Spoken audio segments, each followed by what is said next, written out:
Talk about trailer PSI today. I want to try to see if we can correct some bad advice people are getting out there and see if we can help you guys out on what kind of PSI you should be running in your trailer tires, on your travel trailer, fifth wheel, and utility trailers, any of your trailers that run ST tires. Let's talk about that. Your trailer should have a tire and loading information sticker on it.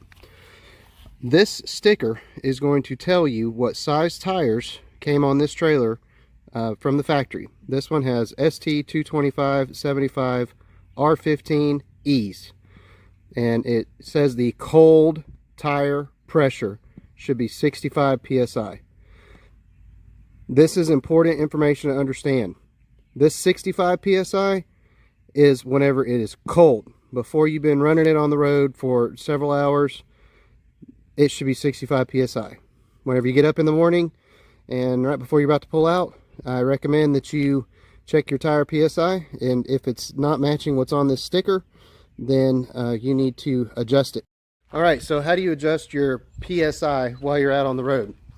It's actually pretty simple. What I use is I have a lot of Cobalt battery powered tools, so I just use a Cobalt pump for my tires. It uses the batteries that I use for all of my other tools, and so every tool brand makes these. So if you have a DeWalt, if you have Rigid, whatever, they make a battery powered pump.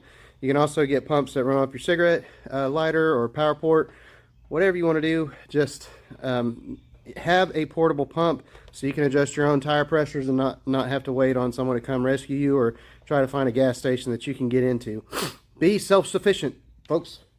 I also wanted to mention that if you are driving down the road and you've been towing for a few hours, your tire pressure is going to go up. So it may, if you check it while you're driving, you may see it says 75. You may see, whatever. It could be 10 plus PSI higher. Don't worry about that. Tire manufacturers take that into account. Something I do recommend is to start, maybe get a little billy club or something like that and start tapping the tires like the old timers used to do on their trucks. That's still an effective way to listen to your tires to see how they sound, and if one sounds different, then you want to do a little more investigating on that particular tire. So I just want to mention that too. Don't lower your tire pressure after you've been driving for 2 or 3 or 4 hours because it will be a little bit higher. Check it cold in the morning, and as long as it's not going down, you're in good shape.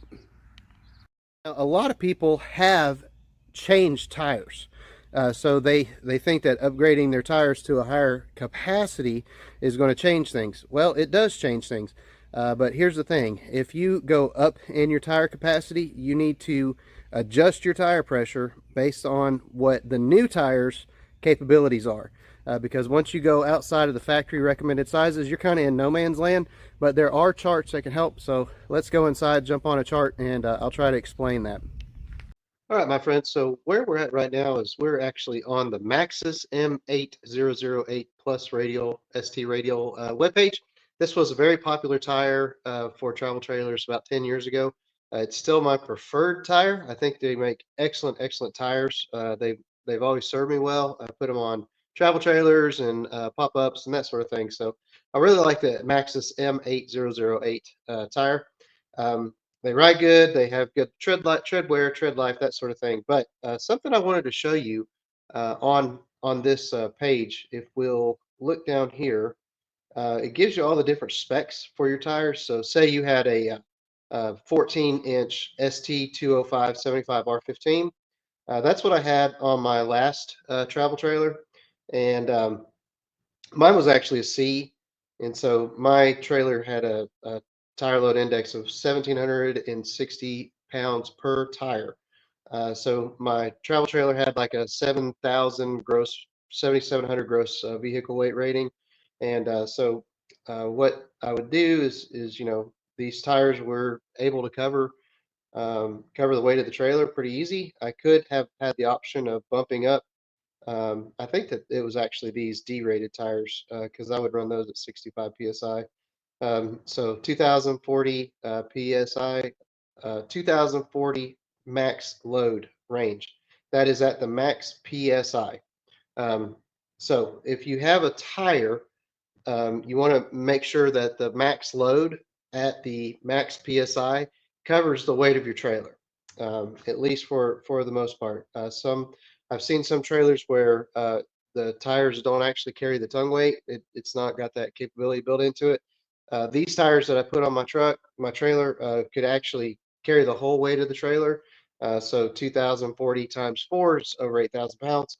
And the trailer was rated for a little bit less than 8,000 pounds. But here's something I wanted to show you guys. This is called the load inflation information for ST metric trailer tires. Um, and this is something that I want you all to understand. Basically, the tire load limits at various cold inflation pressures, PSI for ST tires, and normal highway use. All right, so I want you just to imagine with me that I decided I wanted to go from my ST205 75 R14, I wanted to go to a 15-inch tire. So my trailer tires, my last trailer tires were 2040 on the load range D. Say I wanted to go up to a 15-inch tire, um, and I wanted to stick with that load range D.